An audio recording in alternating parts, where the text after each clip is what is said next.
adik-adik, selamat datang di EduTrip. Nah, EduTrip kali ini adalah EduTrip yang terakhir di semester genap. Nah, kira-kira EduTrip kali ini kita akan kemana aja ya? Yang pertama kita akan ke Taman Hutan Raya Balas Klumprik. Dan yang kedua kita akan ke Kebun Raya Mangrove Gunung Anyar.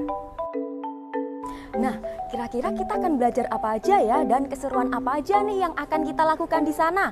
Tanpa berlama-lama, langsung aja kita berangkat. Let's go!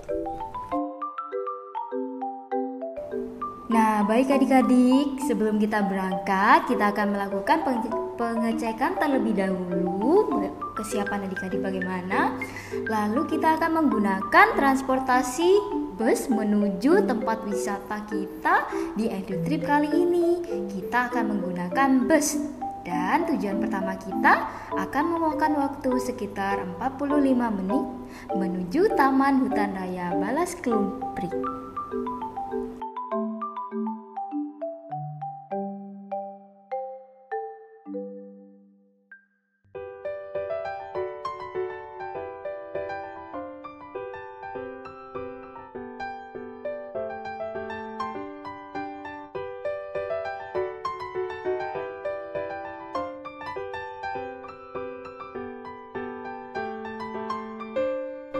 Baik adik-adik, tujuan pertama kita adalah Taman Hutan Raya Balas Klumprik yang terletak di Jalan Balas Klumprik, Kecamatan Wiyung, Kota Surabaya. Nah, Taman Hutan Raya ini luasnya sekitar 4,3 hektar yang dibangun pada tahun 2012.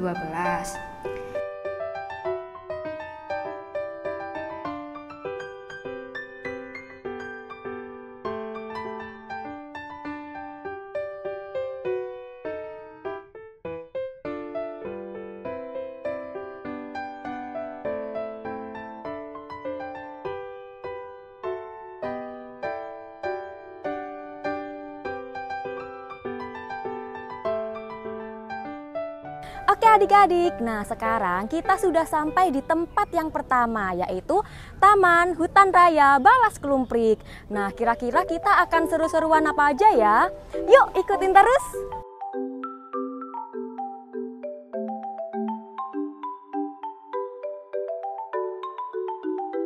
Nah, selanjutnya kita akan dengarkan terlebih dahulu briefing dari guide atau pemandu kita hari ini ya. Nah, adik-adik, jadi tujuan didirikannya Taman Hutan Raya di tengah kota ini adalah sebagai kawasan pelestarian alam, yang mana Taman Hutan Raya atau bisa kita singkat sebagai Tahura memiliki tujuan untuk sebagai koleksi tumbuhan atau wisata yang alami dan bukan buatan. Jadi pemanfaatannya untuk kepentingan seperti penelitian, ilmu pengetahuan, pendidikan, menunjang budidaya, dan juga untuk budaya pariwisata dan rekreasi. Nah, kira-kira ada tanaman apa saja ya di Taman Hutan Raya Balas Klumprik Surabaya ini?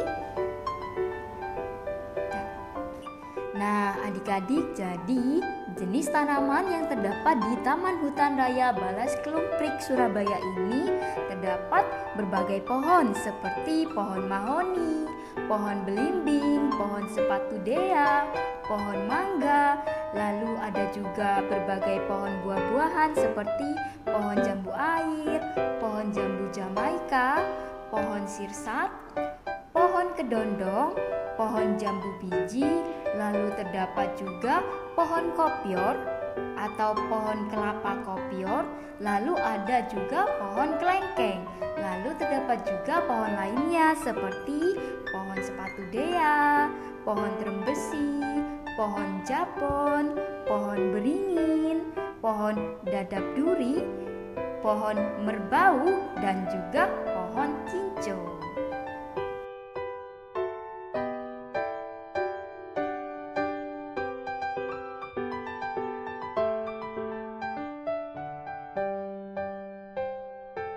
Ini tanaman berentet. Nanti saya kasih mencari daunnya, tanaman-tanaman mana ada, bisa enggak? Halo? Nanti saya kasih cari nama-nama tanaman, bisa cari. Tapi daunnya ini, ya. Tanaman apa aja, ya. Nah, adik-adik, jika adik-adik ada pertanyaan seputar jenis tanaman yang terdapat di Taman Hutan Raya Balas Klumprik ini, bisa adik-adik tanyakan kepada Bapak Pemandu atau guide kita ini, karena beliau tahu semua jenis tanaman yang di taman di Tahura ini.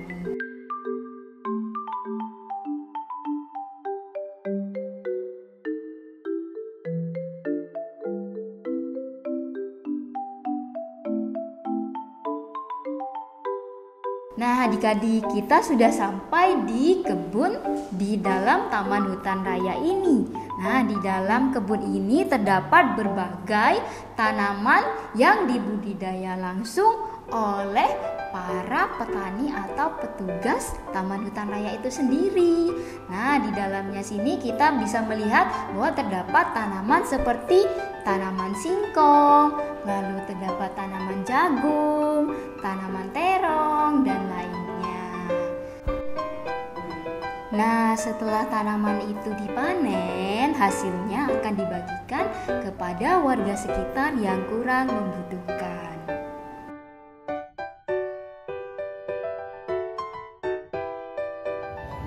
Yang ini jagung. Ya, tahu kan? Tahu. Ya. Yang sebelah sana ada tanaman terong. Terong ya. Ya. Terong, Terong. eggman. Dan di sini ada jeruk lemon. Mana, Mbak? Ini. Ini lemon. Pohon jeruk lemon. Lemon cake. Dan biasanya dijual di pasar. Ini. Dan ini jeruk.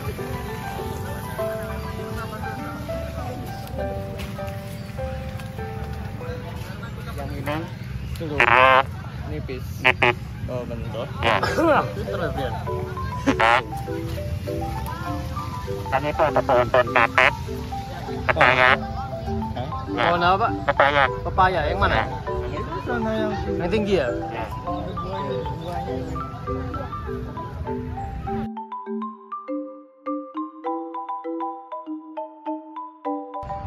Nah, adik-adik, itu tadi adalah keseruan kita hari ini. Nah, selanjutnya kita akan kemana lagi ya? Yuk ikutin terus, let's go!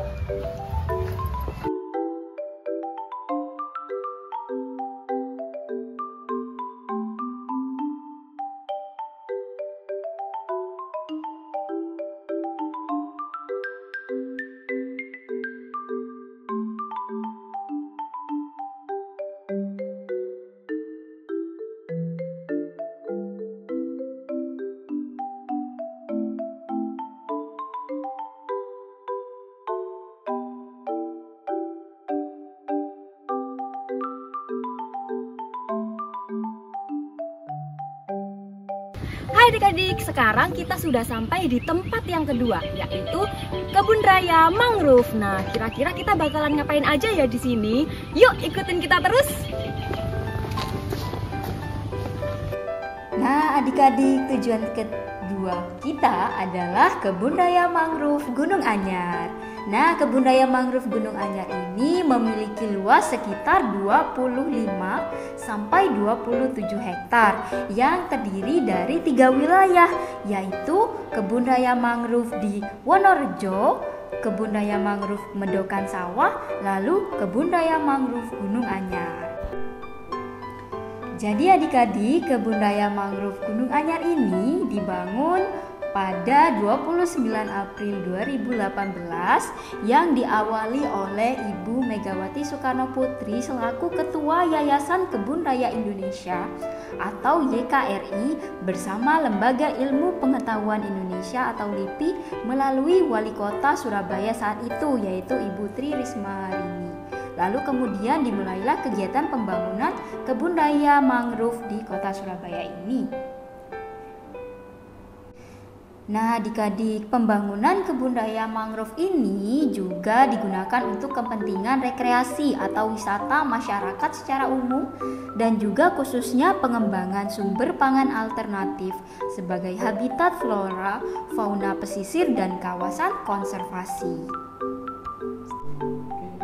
Nah, adik-adik, untuk harga tiket masuk kebun raya mangrove ini sangat terjangkau dan juga ada beberapa fasilitas lainnya, yaitu seperti sepeda listrik, sepeda angin, perahu air, dan juga ATV, lalu ada transportasi lainnya juga.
Baik adik-adik, untuk kegiatan pertama kita di kebun raya mangrove ini, kita akan memasuki auditorium untuk menonton video profil dari kebun raya mangrove Gunung Anyar, Surabaya.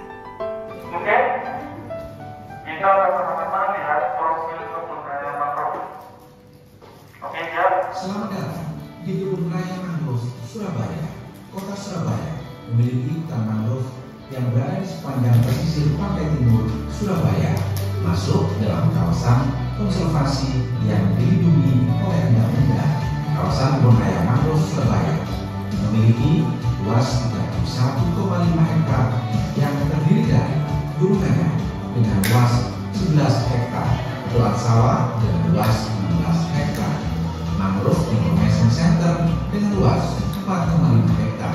Keberadaan mangrove yang subur di kawasan pesisir dapat meningkatkan resiliensi masyarakat pesisir terhadap perubahan iklim dan meminimalisir dampak bencana alam seperti tsunami, badai, dan gelombang air laut. Mangrove juga berperan dalam menyerap dan menyimpan blue carbon 8-12 kali lebih besar dari hutan biasa. Diperkirakan 3,14 miliar ton blue carbon tersimpan dalam hutan mangrove Indonesia. Lahan di pembuangan sawah dan gunungnya sebelumnya merupakan tambak dan tempat pembuangan sampah. Kemudian dilakukan pengolahan lahan untuk menjadikan kawasan tersebut menjadi area budidaya mangrove. Pemerintah Kota Surabaya secara aktif melakukan pencarian dan mengumpulkan bibit mangrove, melakukan penanaman, melakukan pembibitan, pemeliharaan, serta eksplorasi untuk meningkatkan kualitas dan kuantitas koleksi mangrove. Kebutuhan sarana dan prasarana umum disiapkan untuk pengembangan kebun raya mangrove Surabaya. Berbagai infrastruktur pendukung dikembangkan seperti akses jalan, jembatan, juga pengembangan jogging track, master track untuk pengembangan kebun raya mangrove pun itu dibuat dengan sinergi dan kolaborasi bersama perusahaan TNI Polri maupun perguruan tinggi. Kebun raya mangrove Surabaya merupakan kebun raya tematik pertama dan satu-satunya di Indonesia. Pengunjung bisa belajar tentang konservasi mangrove dan juga 57 jenis tanaman mangrove yang ada di sini. Selain itu, bisa menghabiskan waktu bersama keluarga tanpa perlu harus keluar kota. Berbagai fasilitas telah tersedia, seperti jogging track, auditorium, toko merchandise, area makan dan minum, musola, playground, sampai track ATV. Kebun Raya Mangrove Surabaya akan terus dikembangkan sebagai wadah konservasi dan juga wisata untuk semuanya. Dari Surabaya untuk Indonesia. Oke, selanjutnya kita akan melihat video manfaat mangrove. Hutan bakau adalah hutan yang tumbuh di air payau dan dipengaruhi oleh pasang surut air laut. Hutan ini tumbuh di tempat-tempat yang terjadi perumuran dan akumulasi bahan organik. Tanaman bakau atau yang biasa disebut dengan tanaman mangrove memiliki beragam manfaat bagi kehidupan, mulai dari manfaat untuk lingkungan, manfaat ekonomi bagi masyarakat sekitar, sebagai sumber pangan alternatif dan pengembangan ilmu pengetahuan. Manfaat tanaman bakau untuk lingkungan salah satunya memberi nutrisi. Tanaman bakau memiliki nutrisi yang baik untuk kesuburan tanah lingkungan sekitar. Tanaman bakau juga berperan sebagai produsen di dalam rantai makanan. Ikan kecil dan kepiting mencari sumber makanan di tanaman bakau. Hutan bakau juga berfungsi untuk melindungi pantai dari erosi. Tanaman bakau yang tumbuh di tepi pantai dapat melindungi dataran dari lepasan ombak, sehingga ombak tidak langsung menerjang dataran yang dapat menyebabkan erosi dan longsor. Selain itu, mangrove juga berperan untuk mengatasi masalah banjir pada kawasan pesisir. Tanaman bakau juga memiliki nilai ekonomi dan sumber pendapatan bagi masyarakat sekitar. Kawasan hutan bakau menjadi tempat yang sesuai untuk membina ikan, udang, dan sebagainya. Hutan bakau memiliki potensi sebagai sumber pendapatan kawasan pariwisata. Nelayan sekitar dapat menyewakan perahu untuk berwisata keliling hutan bakau sehingga menambah pendapatan. Buah mangrove atau buah dogem dapat diolah menjadi sumber bahan pangan alternatif seperti sirup mangrove, dodol, hingga selai. Hutan mangrove menjadi salah satu tempat terbaik untuk mengembangkan berbagai jenis ilmu pengetahuan dalam bidang kelautan, perikanan, kimia, dan ekosistem. Banyak peneliti yang membutuhkan hutan mangrove dan menjadikannya sebagai sumber penelitian. Begitulah banyaknya manfaat dari hutan mangrove bagi kehidupan. Oleh karena itu, sudah menjadi kewajiban kita untuk melestarikannya.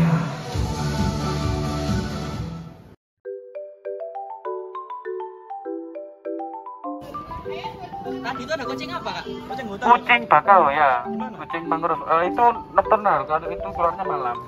Ya banyak keluarnya malam.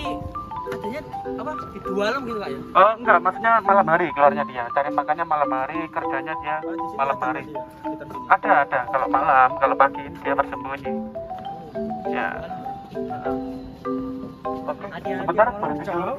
Tunggu yang lain. Berhenti dulu ya, tunggu yang lain. Jalan. Pelan-pelan ya jalannya ya. Oke, kita akan menyusuri jogging track sepanjang 700 meter. Nah, di sebelah kanan kiri kita ini jenis mangrove api-api atau bahasa ilmiahnya Avicennia marina. Kenapa namanya api-api? Karena manfaatnya yang utama untuk kayu bakar. Nah, bisa digunakan untuk kayu bakar. Serta di kanan kiri kita ini ada papan informasi yang bisa di barcode, bisa mengetahui informasi di dalam situ ada apa aja jenis mangrove-nya, bisa dilihat.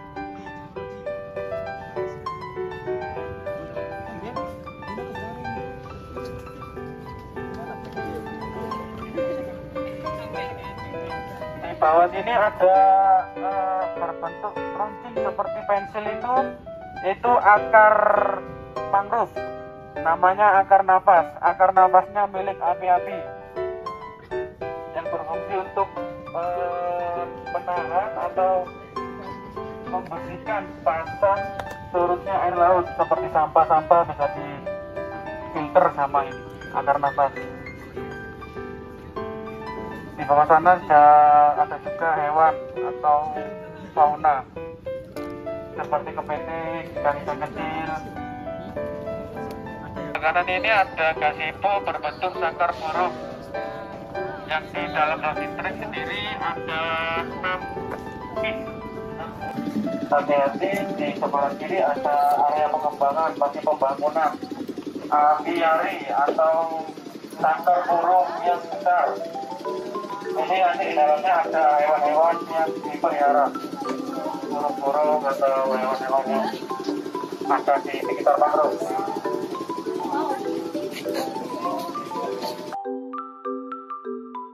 Sebelah kiri, kanan kiri kita ada jenis mangrove yang baru atau yang baru kita lihat di sini, jenisnya tanjang atau Rhizopora mucronata.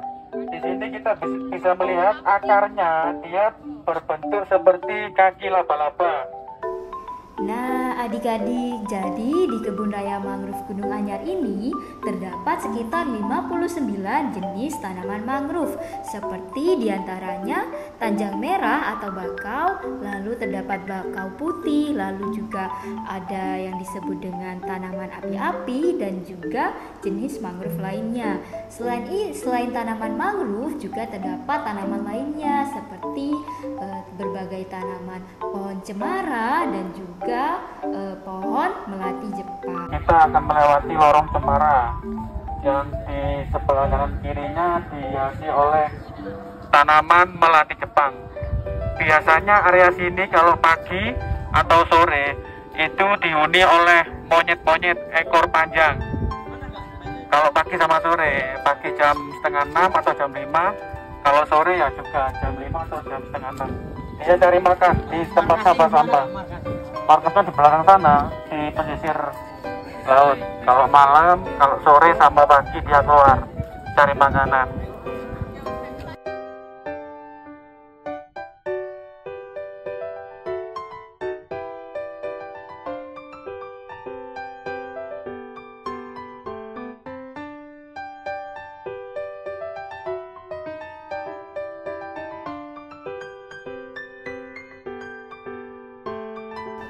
Nah, baik adik-adik, selain wisata edukasi mangrove yang sudah kita lihat sebelumnya, terdapat juga wisata lainnya yang ada di Kebun Raya Mangrove ini, seperti wisata perahu menuju menara, lalu terdapat jogging track sepanjang 630 meter, terdapat menara pantau setinggi 12 meter, di mana kita bisa melihat pemandangan sekitar Kebun Raya Mangrove hingga sekitar pesisirnya.